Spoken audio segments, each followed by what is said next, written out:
할렐루야. 아멘. 지난 주일에는 예수님과 함께 십자가에 달린 이 두 명의 강도들과 또 십자가 밑에서 예수님의 속옷을 제비 뽑아 나눈 군병들을 통해서 십자가의 은혜가 어떤 의미를 담고 있는가라고 하는 것을 말씀드렸습니다. 아담 이후의 모든 인간은 모두 강도, 곧 죄인으로 태어나지만 하나님의 사랑과 선택을 받아 면목 없이 구원을 받거나 또 다른 한편은 하나님의 선택을 받지 못하고 자기 죄로 인하여서 지옥 형벌을 받는다라는 거예요. 예수님 양편에 있었던 강도들도 자신들이 지은 죄로 인해 십자가형을 받았습니다. 그들은 십자가 위에서도 죄를 졌어요. 그러니까 죽기 직전까지 죄를 진 거죠. 그래서 예수님을 조롱하며 욕까지 하는 그런 죄를 저질렀습니다. 그런데 그 중에 한편 강도는 하나님의 은혜로 예수님이 하나님과 구원자라고 하는 것을 알아봤어요. 또 자신이 죄인인 것을 알게 되었습니다. 그리고 예수님께 예수님의 나라에 들어갈 수 있도록 부탁했죠. 예수님이 어떻게 말씀하셨습니까? 그 강도에게 오늘 너가 나와 함께 낙원 곧 천국에 있을 것이다 라고 말씀하셨습니다. 강도는 구원을 받은 겁니다. 이 장면은 하나님의 은혜로 이 구원이 값없이 주어진다라고 하는 것을 보여준다라는 거예요. 이 구원이라고 하는 것은 하나님의 은혜다. 100% 하나님의 은혜다라는 거예요. 구원은 인간의 의지나 됨됨이 또 선행, 율법 지킴, 공로와 자격을 갖춤으로 받는 것이 아닙니다. 100% 하나님의 은혜로 구원받는다라는 거예요. 하나님의 이 은혜로 구원받는다라는 것을 십자가 밑에서 예수님의 속옷을 갖기 위해서 제비를 뽑은 이 군병들을 통해서 다시 한번 보여주시는 거예요. 성경에서 제비는 사람이 뽑지만 그 결과는 하나님께 달려있다라고 분명히 가르쳐준다라는 것입니다. 제비. 그래서 이스라엘 백성들은 가나안 땅에 정착했을 때도 땅을 분배받을 때 뭐 했습니까? 제비를 뽑았다라는 거죠. 그건 뭐냐면 하나님의 은혜, 하나님이 주셨다라는 거죠. 그러니 이 예수님의 순종과 의로움을 상징하는 그 예수님의 옷이죠. 예수님의 그 옷을 누가 갖느냐라고 하는 것은 사람이 결정하는 것이 아니다라는 거죠. 하나님이 결정하는 것이다. 그러니까 하나님의 은혜로 자격 없는 죄인이 예수님의 순종과 의를 상징하는 뭐예요? 예수님의 옷을 입고 값없이 얻어 입고 의롭게 되며 구원받는 것이 지난 주일의 그 핵심 메시지였다라는 거예요. 그러니까 죄인에게 예수님의 옷을 입혀주시는 거예요. 죄인에게 예수님의 옷을 입혀주심으로 모든 죄와 수치를 어떻게 하시는 겁니까? 가려주시는 거죠. 그리고 의롭게 만들어주시는 것이 구원이다라는 거예요. 지난주에 이렇게 말씀드렸죠. 자, 오늘도 이 십자가에서 있었던 또 다른 일들을 살펴보면서 십자가를 통해서 주시는 그 은혜를 우리가 배우는 시간을 갖겠습니다. 26절에 보시면 예수님께서 어머니 마리아에게 당황스러운 이 말씀을 하시는 장면이 나옵니다. 예수님은 어머니에게 제자 요한을 아들이다 라고 말씀하셨어요. 26절입니다. 예수께서 자기 어머니와 사랑하는 제자가 곁에 있는 것을 보시고 자기 어머니께 말씀하시되 여자여 보소서 아들이니이다 하시고 아멘. 오늘 말씀의 제목이죠. 여기서 사랑하시는 이 제자는 사도 요한입니다. 제자 요한이다라는 거예요. 그러니까 요한은 자기가 기록한 성경에서 자신의 이름을 밝히지 않습니다. 그리고 자신을 뭐예요? 예수님이 사랑하시는 그 제자로 표현을 하고 있다라는 거예요. 예수님은 이 제자 요한에게도 마리아를 보라고 하셨어요. 마리아를 보라고 하시면서 내 어머니다라고 하셨어요. 27절입니다. 또 그 제자에게 이르시되 보라 내 어머니라 하신대 그때부터 그 제자가 자기 집에 모시니라. 아멘. 그때부터 요한은 어떻게 했다고요? 이 마리아를 자기 집에 모셨다라고 기록하고 있다라는 거예요. 예수님에게는 버젓이 야고보, 요셉, 유다, 시몬이라고 하는 친동생들이 있었습니다. 예수님 외에 남자 동생이 4명이나 있었다. 성경이 그걸 밝히고 있어요. 마가복음 6장 3절입니다. 이 사람이 마리아의 아들 목수가 아니냐, 야고보와 요셉과 유다와 시몬의 형제가 아니냐, 그 누이들이 우리와 함께 여기 있지 아니하냐 하고 예수를 배척한지라. 아멘.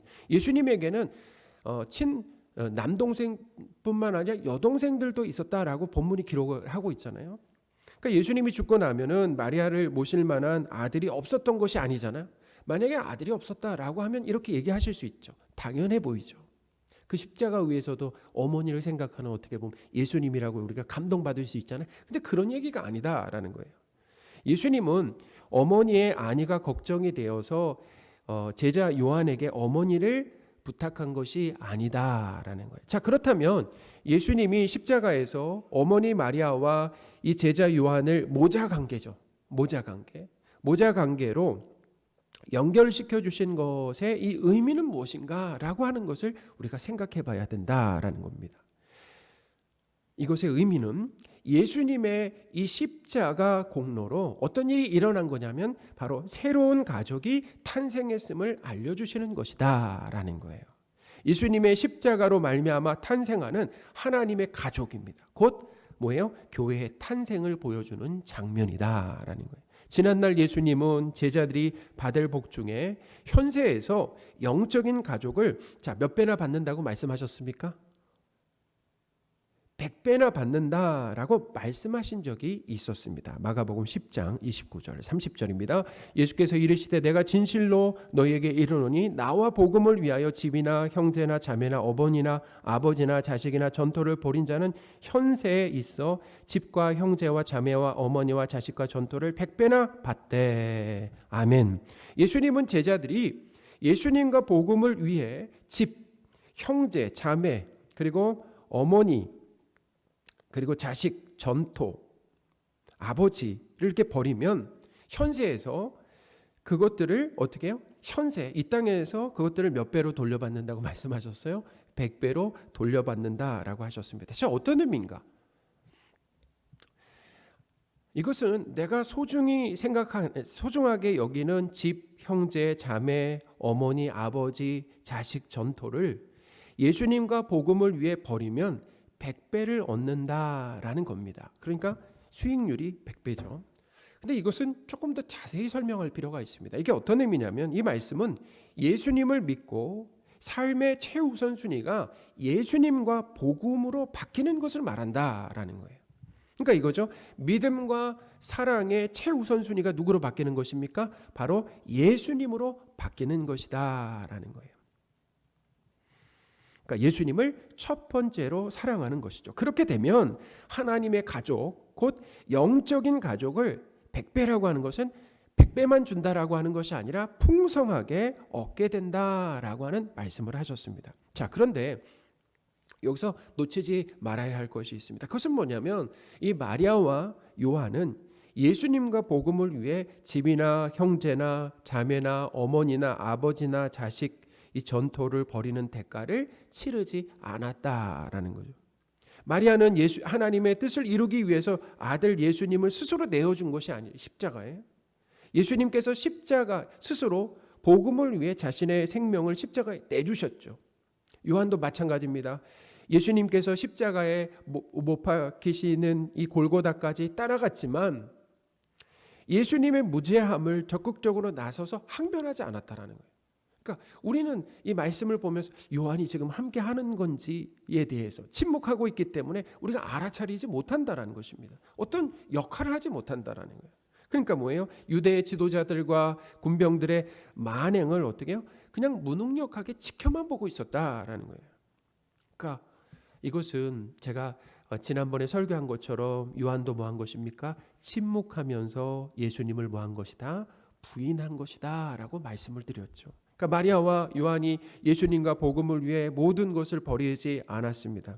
자격이 없지만 예수님은 마리아와 요한에게 하나님의 가족, 곧 영적인 가족을 어떻게 해요? 선물로 주셨다라고 하는 것을 오늘 본문이 가르쳐주고 있다는 것입니다. 그러니까 예수님의 십자가 공로로 성도에게 하나님의 가족, 곧 교회의 형제 자매를 선물하신 것이다라는 거예요. 하나님께서 사랑하시는 성도 여러분, 하나님은 우리에게 아버지가 되어주실 뿐만 아니라 우리에게 아버지가 되어주셨잖아요. 예수 그리스도를 통해서 우리 하나님의 자녀가 되었잖아요. 아버지만 되어주실 뿐만 아니라 수많은 형제 자매를 선물로 주셨다라고 하는 것을 기억하시기 바랍니다. 예수님과 복음을 위해 내가 소중히 여겼던 것들을 버리며 예수님을 제일 사랑해서 그 대가로 형제 자매들을 주신 것이 아니다라는 거예요. 예수님의 십자가 공로로 우리에게 값없이 형제 자매들을 선물로 주신 겁니다. 선물로 주셨다라는 거죠.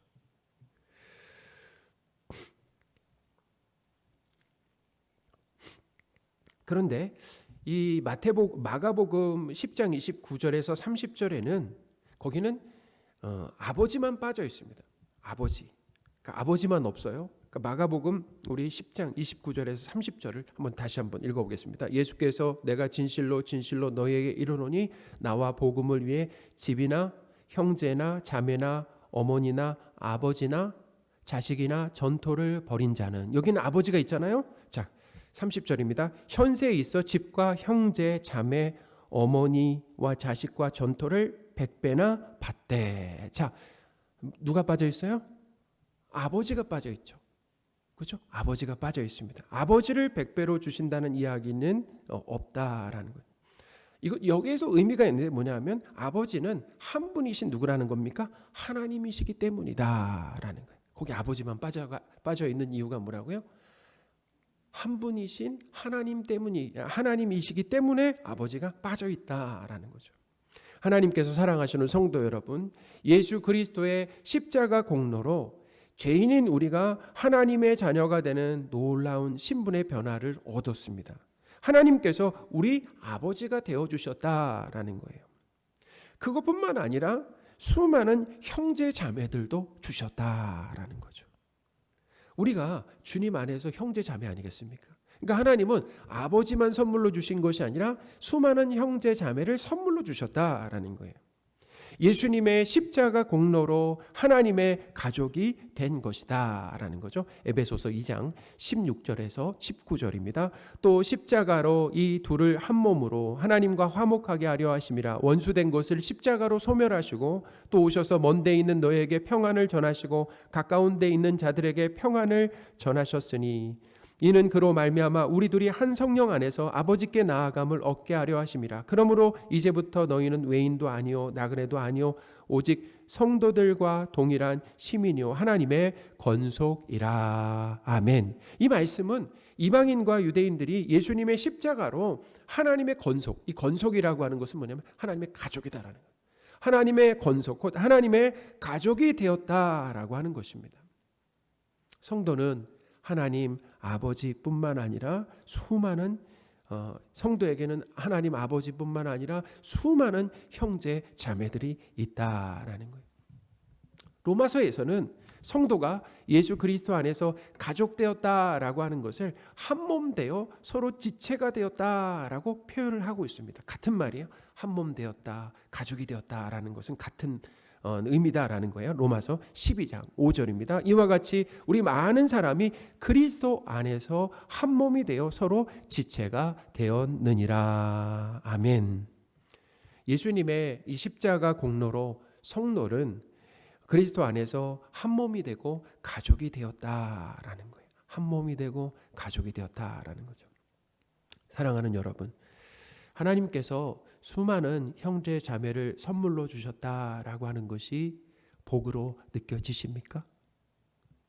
어떠세요?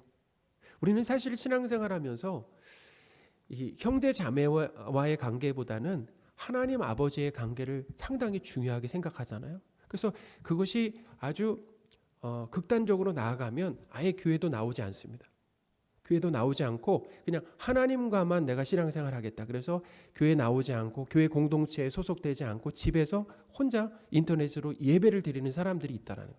그것은 뭐냐면 형제 자매의 관계는 중요하지 않다라는, 하나님과 나와의 관계만 중요하다라고 생각하는데 성경적으로 볼 때 하나님은 그런 성도의 모습은 잘못되었다라는 거죠.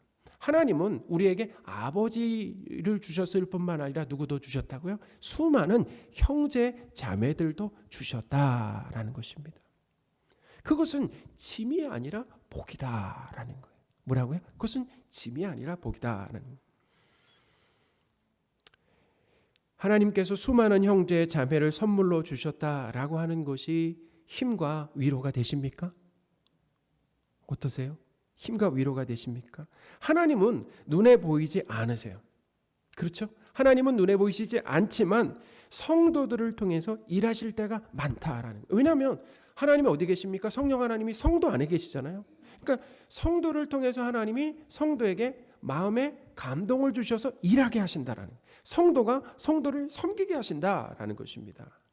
그러니까 하나님의 함께 하심과 사랑을 누구를 통해서 느낄 때가 많다라는 것입니까? 성도들을 통해서 느낄 때가 많다라는 것입니다. 하나님은 성경에서 여러 형제 자매들을 주신 이유를 밝히고 있습니다. 그것은 뭐냐면 서로 돌아보며 위로하고 격려하기 위해서다라고 기록하고 있어요. 고린도전서 12장 25절 26절입니다. 몸 가운데 분쟁이 없고 오직 여러 지체가 서로 같이 돌보게 하셨느니라. 만일 한 지체가 고통을 받으면 모든 지체가 함께 고통을 받고 한 지체가 영광을 얻으면 모든 지체가 함께 즐거워하느니라. 아멘. 우리가 살고 있는 이 세상은 서로 형제가 아닌 경쟁자와 적으로 여기는 세상이잖아요. 그래서 세상살이가 고된 거죠. 힘든 거죠. 서로 사랑하지 않고 뭐 하려고 합니까? 이용하려고만 한다라는 거예요.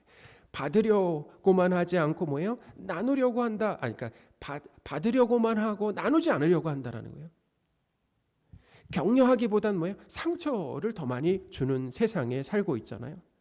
하나님은 그런 세상 가운데 성도들에게 수많은 형제 자매를 선물로 주셔서 돌봄을 받고 위로와 힘을 얻게 하신다라고 하는 것을 믿으시기 바랍니다. 하나님은 모든 이에게 이렇게 얘기하셨어요. 성경에 보면 착한 일을 하라고 하셨습니다. 그런데 더욱 믿음의 가정들에게 하라라고 말씀하셨어요. 갈라디아서 6장 10절입니다. 그러므로 우리는 기회 있는 대로 모든 이에게 착한 일을 하되 더욱 믿음의 가정들에게 할지니라. 아멘. 가난한 성도에게 쓸 것을, 그러면서 더 구체적으로 가난한 성도에게 쓸 것을 공급하라라고도 말씀하신다라는 거예요. 로마서 12장 13절입니다. 성도들의 쓸 것을 공급하며 손 대접하기를 힘쓰라. 아멘. 착한 일을 하되 우선적으로 누구예요? 예수님을 믿는 형제 자매들에게 우선적으로 착한 일을 하고, 성도의 쓸 것을, 가난한 형제의 쓸 것을 어떻게 해요? 교회가 공급하도록 하라라는 거죠. 그러니까 뭐예요? 서로 책임져 주는 거 아니겠습니까? 하나님은 성도들을 위해 서로 뭐예요? 성도들을 위해 기도하라라고도 말씀하십니다. 에베소서 6장 18절입니다. 모든 기도와 간구를 하되 항상 성령 안에서 기도하고 이를 위하여 깨어 구하기를 항상 힘쓰며 여러 성도를 위하여 구하라. 아멘. 여러분, 우리가 새벽마다 하나님 앞에 기도할 때마다, 기도의 자리 나아갈 때마다 기독교인들은 참 특별해요. 자신과 가정을 위해서만 기도하지 않습니다. 뭐예요? 교회 성도들을 위해서도 기도하고, 아까 우리 김성철 집사님 기도에서도 그렇잖아요. 우리 환우들을 위해서도 기도하고, 나라와 민족을 위해서도 기도하는 그런 모습이 있는 거 아니겠습니까? 그러니까 내 상황만 생각하는 것이 아니라 성도의 그 안타까운 상황 가운데서도 하나님께 은혜를 구하는 거죠. 서로 위해서 어떻게 해요? 기도하는 거 아니겠습니까? 그게 바로 하나님이 교회 형제 자매를 주심으로 인해서 뭐예요? 서로 격려와 힘을 얻게 하시는 방법이다라는 거죠. 교회의 형제 자매는 하나님 나라에 갈 때까지 든든한 버팀목과 지지대 역할을 해준다라는 것입니다. 자, 어떤 역할을 한다고요? 든든한 버팀목과 지지대 역할을 해준다라는, 전도서 4장 11절 12절입니다. 또 두 사람이 함께 누우면 따뜻하거니와 한 사람이면 어찌 따뜻하랴. 한 사람이면 패하거니겠거니와 두 사람이면 맞설 수 있나니 세 겹줄은 쉽게 끊어지지 아니하느니라. 아멘. 이렇게 성도들에게 수많은 형제 자매를 하나님이 허락하신 것은 뭐예요? 서로 이렇게 든든한 버팀목과 지지대가 되어서 어떻게 이 땅에서 신앙생활을 하다가 하나님 부르시면 하나님의 나라에 와라. 여러분, 하나님의 나라에는 하나님은 이런 말이죠. 하나님은 손자 손녀가 없다라는 말이 있습니다. 하나님 나라에 가면은 인간에게 있었던 그 모든 관계는 끊어지고 없어져요. 사라집니다. 거기서는 그냥 하나님 성도들은 하나님을 아버지라고 하잖아요. 그러니까 우리는 다 뭐예요? 형제 자매라는 것입니다. 그 관계만 남는다라는 거예요. 부부 관계도 다 끊어지고 사라지고 손자 손녀의 관계도 다 사라지는 거예요. 모든 관계, 세상에 있었던 모든 관계가 다 사라지고 뭐만 남냐면 하나님을 누구라고 부른다고요? 아버지라고 부르고.